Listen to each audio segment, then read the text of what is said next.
président de la transition, le colonel Assimi Goïta, a suivi avec intérêt sur l'ERTM la retransmission en direct de la mobilisation populaire au monument de l'indépendance. Une mobilisation inédite, selon lui, qu'il a tenu à saluer.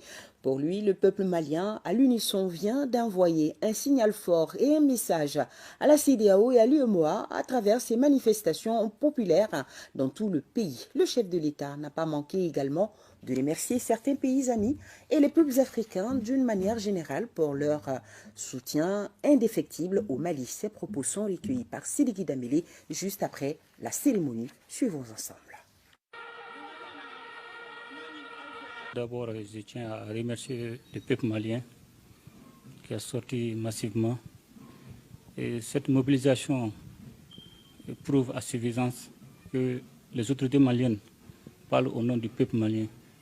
Et cela devient une confirmation à travers cette grande mobilisation. Aussi, demander toujours à la population malienne de rester mobilisée. Les combats que nous menons, les combats pour le changement, demandent de l'adhésion et de l'accompagnement du peuple malien. Nous n'avons pas d'autres intérêts, nous n'avons pas d'autres agendas. Le seul agenda que nous avons, ça c'est le changement, l'épanouissement, le bonheur du peuple malien.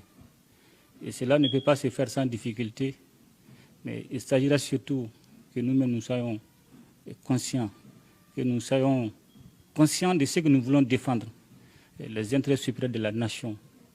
Et cela va forcément créer un certain nombre de problèmes. Ça sera la guerre des intérêts. Mais le plus important, c'est l'intérêt supérieur de la nation malienne. Et cela dit aussi, nous restons ouverts au dialogue. Et nous allons continuer à discuter, mais tout en préservant les intérêts du peuple malien. Donc, encore une fois de plus, de saluer tout le peuple malien, du nord, du sud, de l'est à l'ouest, de l'intérieur comme de la diaspora, vraiment de leur mobilisation inédite.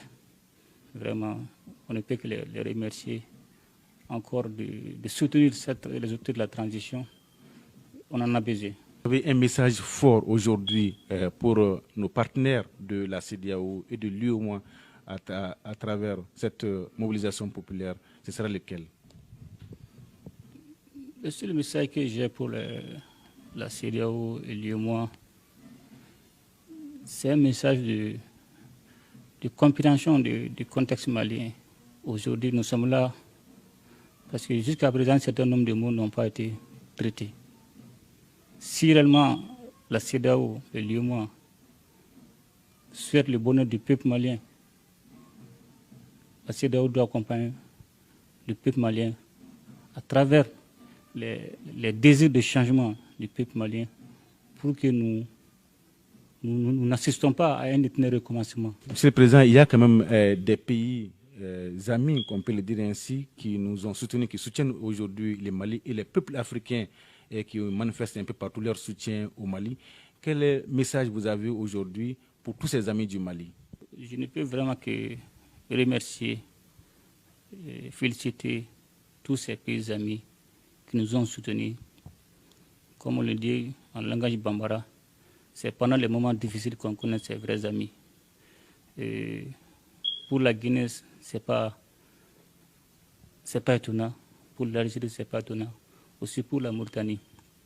Mais aussi saluer l'ensemble des pays africains. Aujourd'hui, ce combat que nous menons est devenu un combat panafricaniste.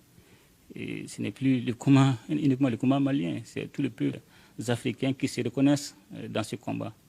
Donc nous les remercions de leur engagement et que seuls ensemble, nous pourrons vraiment sortir nos pays de ces difficultés. C'est ça que j'ai tout le temps dit à nos interlocuteurs, de ne pas situer le problème uniquement au niveau du Mali. C'est un problème des pays du Sahel. Donc aider le Mali aujourd'hui, ce n'est pas une faveur, c'est une obligation pour pouvoir sauver les autres pays. Une fois de plus, je ne peux que les remercier pour leur engagement panafricaniste, pour leur engagement patriotique. Voilà, le